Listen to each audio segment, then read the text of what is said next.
Hey guys, I'm Jeremy from the Archeryshack, and I'm back with a full-blown setup and my final thoughts on the Sanlida Archery Dragon X8 compound bow package from Amazon. So far, if you watched the unboxing video, we've went over some of the specs. We've got a 30-inch axle-to-axle bow, 6 5/8 inch brace height.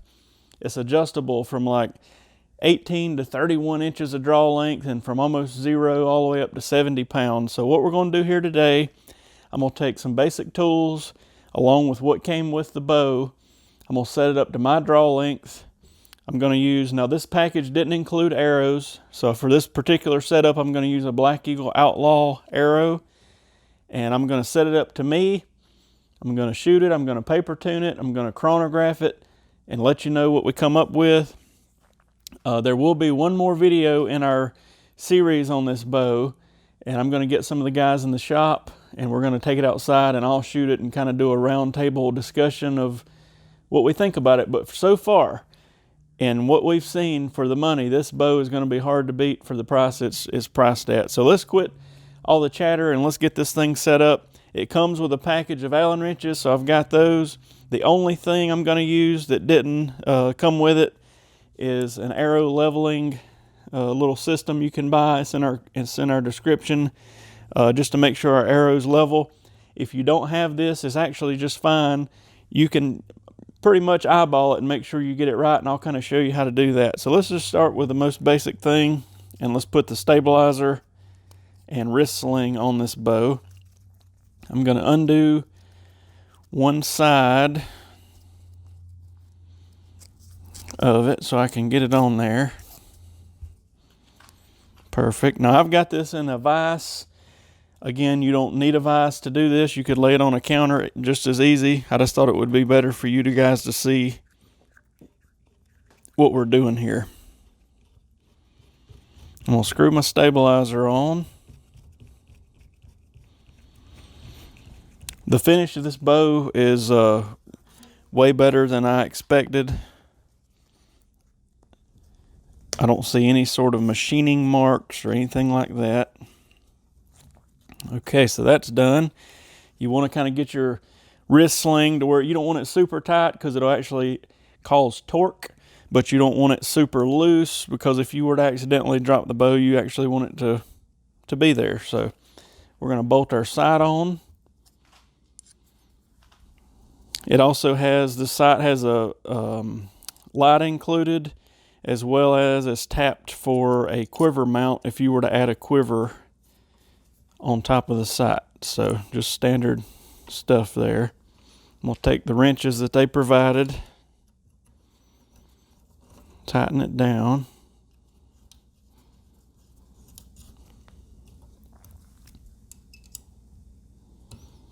Get it good and snug. That's perfect. Okay. It already had the peep and loop installed when it arrived, so I'm going to bolt the rest on and then maybe make a little fine adjustment or two on the rest to get everything level. So what you want to do here, again, they included the Allen wrench to fit it. Should be a 3/16 size. I don't really like my rest way back, so I'm going to put it kind of forward against the riser. And what I'm going to do is just look at it from the side. I'm going to get it a little bit snug. And I'm going to get my rest to where it looks level and flush with the bow. And then I'm going to tighten it up pretty good. Okay. Now, the way I would, let me redo that. I moved it a little bit. That was my fault. Okay. You want to set your center shot. Now, if you're unfamiliar with all this, center shot is your left and right on your arrow rest. So the easiest way to do it, first of all, I'm going to loosen this top screw so that my rest will slide in and out. They make all sorts of fancy lasers and gadgets and stuff, but I'm just trying to do this as simple as possible to where if you got this at home and needed to set it up, you could. So I'm going to put my arrow in the bow.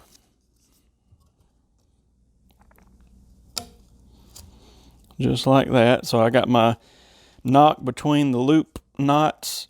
The arrow is seated in the rest. You're going to want to shoot your odd color up so that it glides through this brush rest. There's two ways you can do this. I'm going to show you both. I can get up kind of tall and I can look down at my stabilizer. My stabilizer is going to be my mid point of my bow. I'm going to line my string up with my arrow and put that dead center of the stabilizer, okay? That's the first way you can do this. The second way is to take a second arrow. I'm going to grab one. Take a second arrow, hold it flush against the side of the riser, and then look to see that both of these arrows are perfectly parallel, and they are. So what I'm doing there, I'm holding that arrow against the riser, it's machined straight. I'm making sure this arrow is completely parallel with it. My center shot is at a good starting point, and as far as I'm concerned, we're going to probably leave it there until we are going to take this to the paper tuner just to do it. But, you know, if you're at home and you don't want to do all that, that's fine too. So I'm going to tighten that back down. Now I've got one more adjustment screw inside the arm of this rest that will actually let it go up and down. So it's right here. So what I'm going to do, now you could do this same, I dropped my wrench. You could do this same thing by taking that arrow, putting it on the bottom of the shelf here and looking, and I can tell that that is parallel. So that tells me that this arrow is level with my shelf. Or if you have the level kit, you can clip it on the string. You can level the string itself. And then you can clip the arrow level on, and you can tell that you're level. So we're actually good to go right there as it sits. So we got our center shot set. We want to start with our arrow completely level. Now we got to get into our draw length and our poundage setting. So I'm going to take my arrow back out. I'm actually going to take it out of this vise.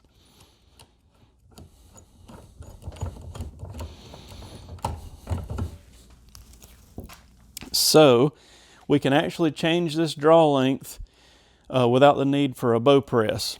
There's two screws, one on each side of the cam. So the beveled Allen wrench screw, we are going to just loosen it up so that the module will pivot, will slide, pivot, rotate, whatever you want to call it. And then on the back head, we got more of a square looking Allen head. We're going to actually take it all the way out, rotate it to our desired draw length, and put it back in. So we can check out the owner's manual here. It tells me that position 1 equals 31 inches. Position 14 equals 18 inches. I'm a 28-inch draw. To check that, just to bring that up, if you need to check your draw length, the easiest and probably best way to do it, hold your arms out, measure birdie finger to birdie finger, divide that by 2.5. That'll get you very close to what your draw length is. You may want to fidget with it a ½ inch either way once you check it, but most of the time that works for folks. So by this chart, it tells me that my 28-inch draw length should be on setting number 4 on the cam.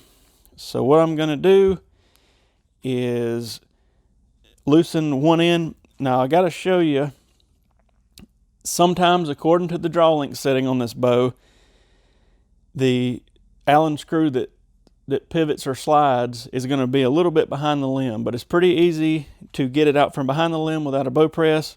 You can simply, now don't put too much force, but I'm just going to grab the cable and just gently pull it back a little bit. I'm not putting a whole lot of force on it. It's rotating that cam around to where I can get to that wrench, or get to that screw, excuse me.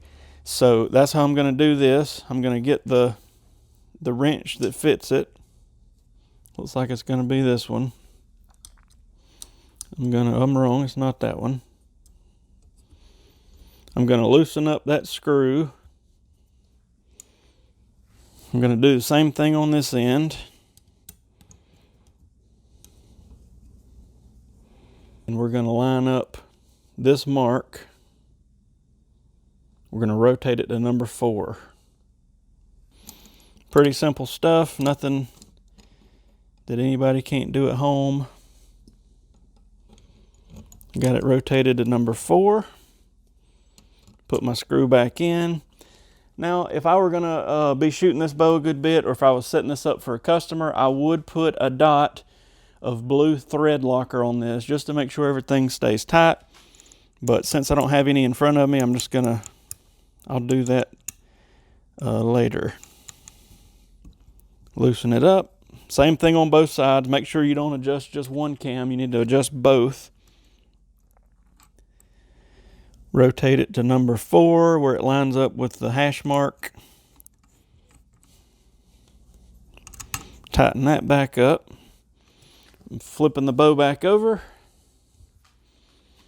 And now I'm going to tighten these screws back up on the opposite side, and our draw length should be set. Just be careful. You definitely don't want to draw this with any of these screws loose, because as the cable applies tension to that module, it could cause some damage. So now our draw length is set on this bow. I'm just going to draw it with my hands and check to see that I'm semi-close to where I need to be. Put an arrow in it. Oh yeah. Okay. Now I will be shooting with a release. I was just checking to see where we were at. Poundage is definitely set light right now. So what I'm going to do, I'm going to cut to the next part. I'm going to, there's a couple ways you could do this. You definitely could do this without a bow scale. You know that maxed all the way out, and what I mean by maxed out is that these 2 screws on the limbs right here are screwed all the way in. And again, if I screw one limb all the way in, I want to make sure both of them are the same. I'm gonna actually set up a scale here and show you what it's set on and change it a little bit. But I know I could max it out and be almost at 70 pounds or right at 70, and then I could back it off to what's comfortable. That's probably what you'll want to do at home. Okay, so we got it dead on 60 pounds. I added several twists to the limb bolts here. It's a 7/32 wrench that is supplied by the company. So now what we're going to do, we're going to check our arrow weight here just to see what this Black Eagle Outlaw weighs. This is a 350 spine. Looks like it's a 382 grain arrow. So now I'm going to bring you back to our shooting lane. I'm going to shoot it through the paper just to see where we're at, and I'm also going to chronograph it. And then I'm just going to shoot it a few times and let you know how it feels. So let's go back there. I'm looking forward to shooting this bow. Okay, so I'm just going to fire it through my paper tuner and then through the chronograph just to see where we're at. Again, this is not 100% necessary, especially just for backyard shooting. I just want to see if the air is flying pretty good. So let's shoot this joker. Still not a bad feeling draw.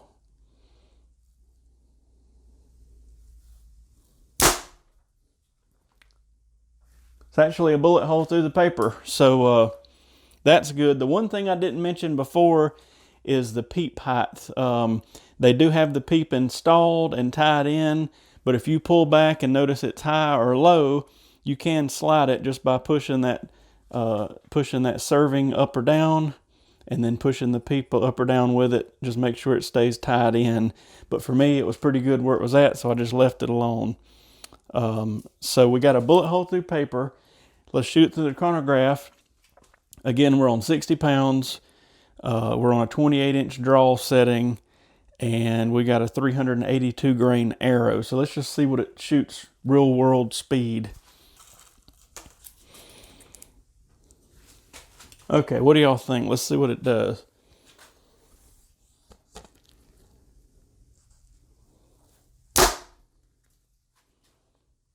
.259, that's not bad.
Well, there you have it, folks. Honest opinion is, for the money, this bow is hard to beat.